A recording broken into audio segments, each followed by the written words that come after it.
Continuing with proteins, just to give you an idea, here's a representation trying to show all the bonds of all the different amino acids. You can see some benzene rings in there.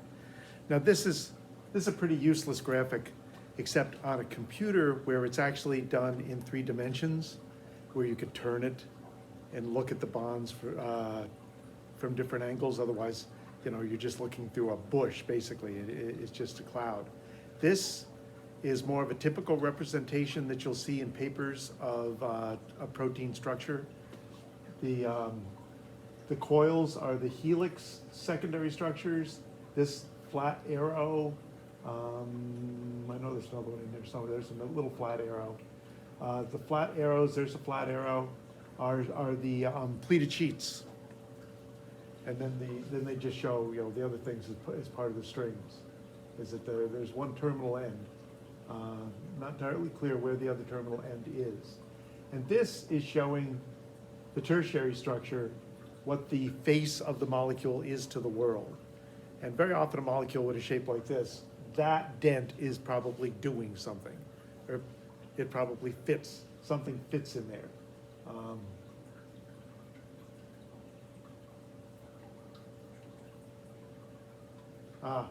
It's an enzyme. That's almost certainly an active site. Phosphoglycerate kinase. So that's probably the active site where the substrate, remember substrates, where the substrate fits in to do whatever it is it's supposed to do.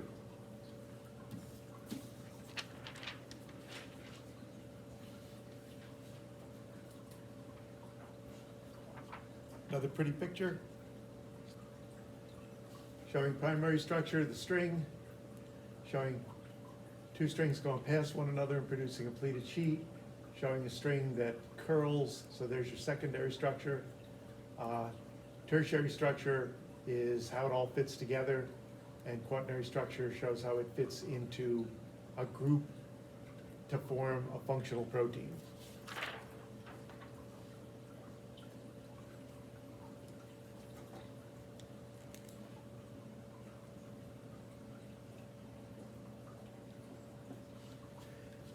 Any list of protein uses is going to be limited, because there's literally an infinite number of shapes that you can get proteins into, which means there's an infinite number of ways that you can use them, you know, given that they're molecules. And we're going to start with just some areas.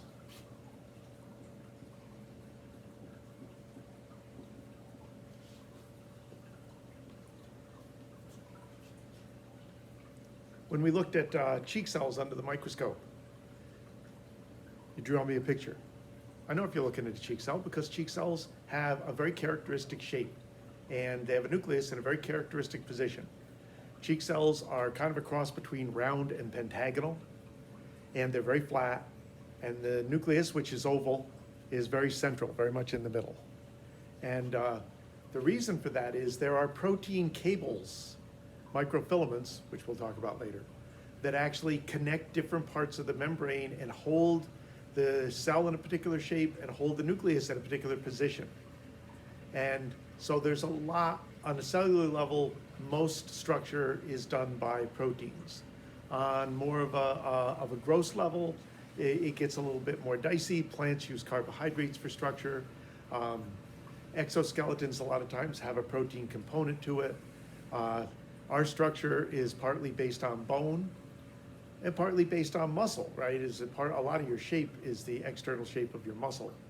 But what holds your skin down to your muscles to give you know, that structure, that's protein. Is that your connective tissue, your cartilage and your ligaments and your tendons are all primarily proteins of various types.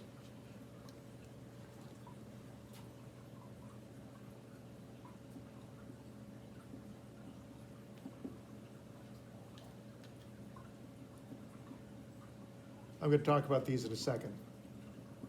Just writing them down.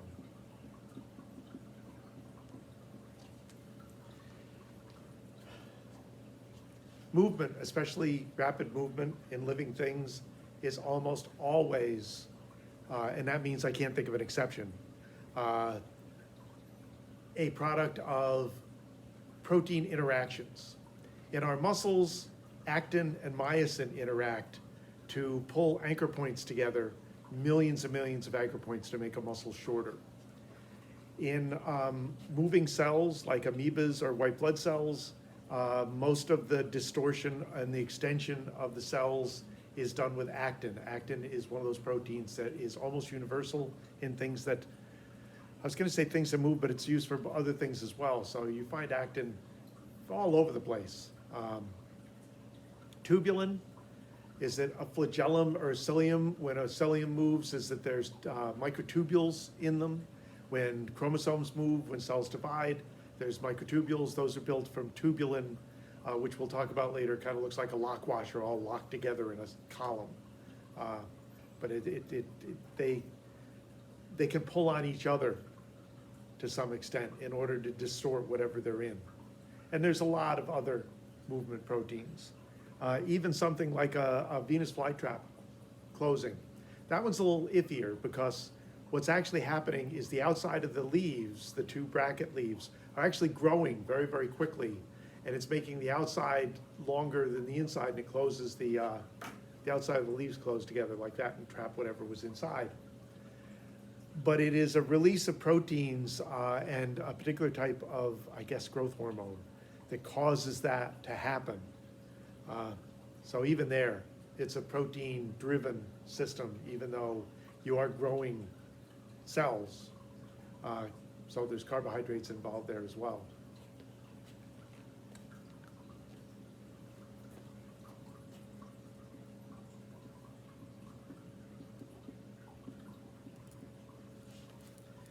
Communication.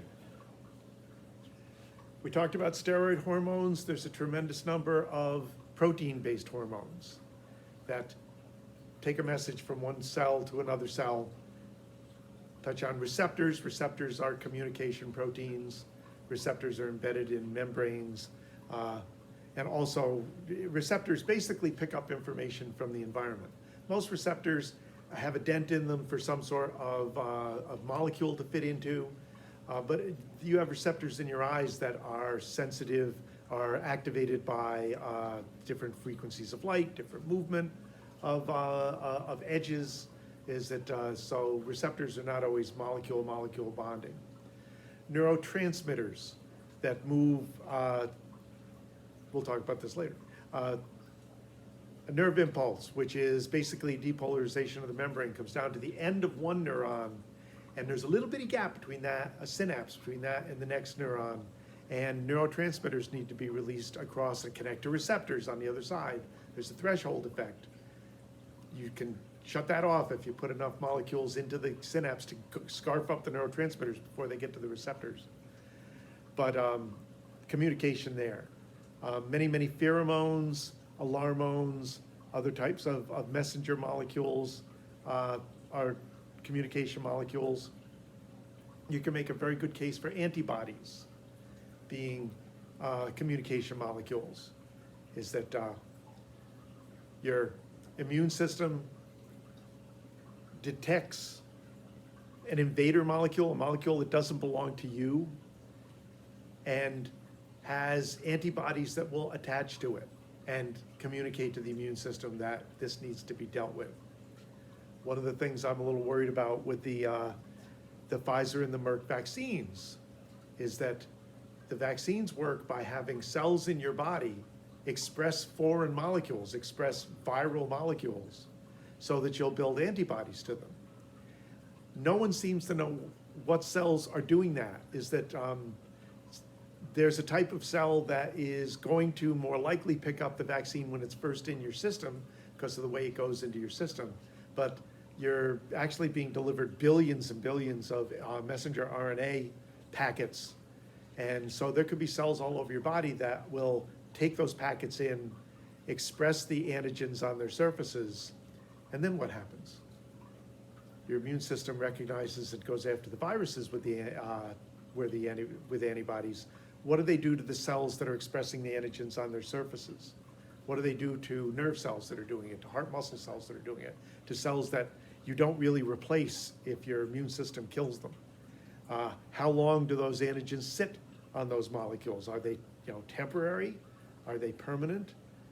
Are we going to be attacking some small percentage of our cells all over our body and seeing weird long-term side effects that vary a lot from people? If it's fairly random which cells pick them up and express them, then if there is a side effect of auto attack, of self-attack there, it's going to be very random results in very different people. Some people not at all, and some people not enough to rise to a threshold of symptoms, and some of them symptoms from literally anywhere in your body.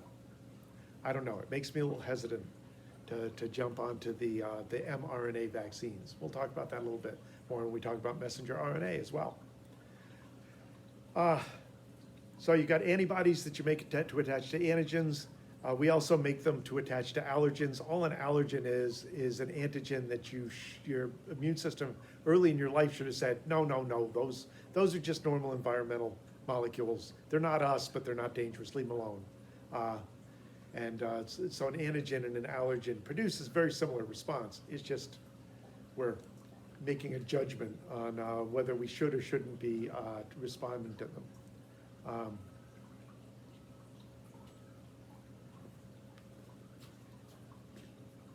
This is a little iffy.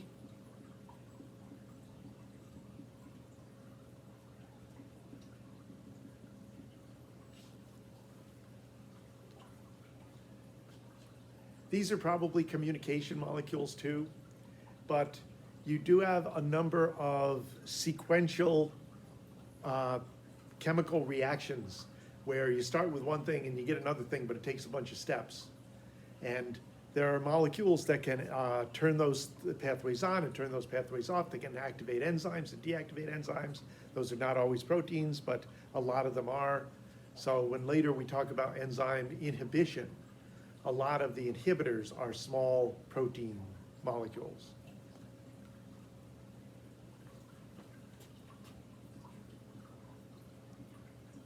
And talked about this before. With an ASE ending, remember I told you to go back and do the carbohydrates with the OSE ending. Enzymes are organic protein-based catalysts, or possibly RNA-based catalysts. They've known this for a long time, and they haven't quite decided whether they're going to expand. Used to be the definition of enzymes were protein-based catalysts. Then they found out that RNA can do that as well. Some RNAs can do that. And they gave them their own term for a while, and then they started calling them enzymes, and they started calling them RNA enzymes. And so far as I know, they haven't completely settled on whether enzymes are exclusively proteins anymore, and they're going to come up with a special designation for the RNases. But they're organic catalysts. They help reactions speed up. They lower their activation energy of the reactions. We'll talk about all this when we get to that chapter. And of course, what attaches in them are substrates, because there's chemical reactions involved. On a lot of these other ones, what's attaching, I'm going to sneeze again. What's attaching to the molecules are called ligands or ligands. And the implication there is they attach to something. Lig has to do with tying in Latin. But they don't, like an antibody and an antigen, the antigen is a ligand to the antibody because it's not chemically changing, it's just attaching to it. And a term that goes with most of this, that's not actually the list, I'm just adding something on the bottom here.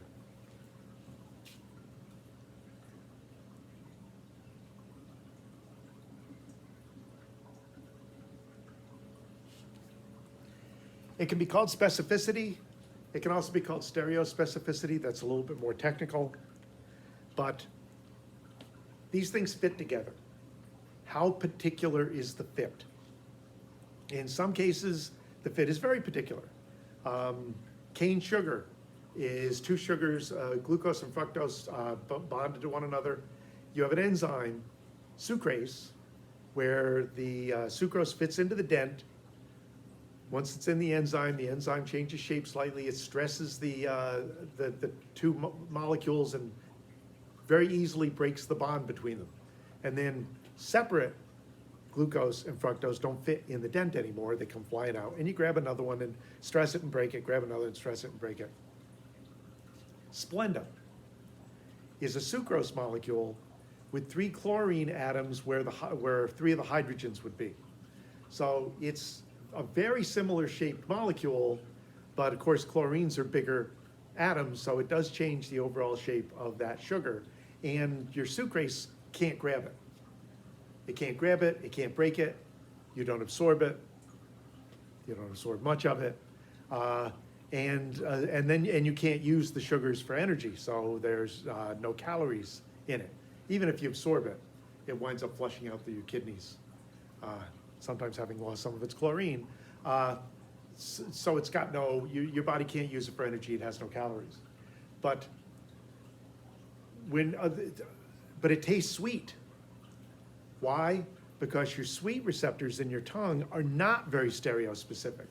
There's a whole bunch of different molecules that your sweet receptors will react to and go, oh, this is sweet. They have a very low specificity for just the right sort of little molecules. Aspartame, NutraSweet is actually 2 amino acids stuck together, and they also will elicit a sweet response from your sweet receptors. When your immune system attacks your own tissues, it generally is assumed you've made an antibody against a legitimate invader, but the molecule on the invader is similar to a molecule on your own native cells, and your antibody isn't specific enough that it not only will attach to the invader, but it also attaches to your own cells and flags them for destruction.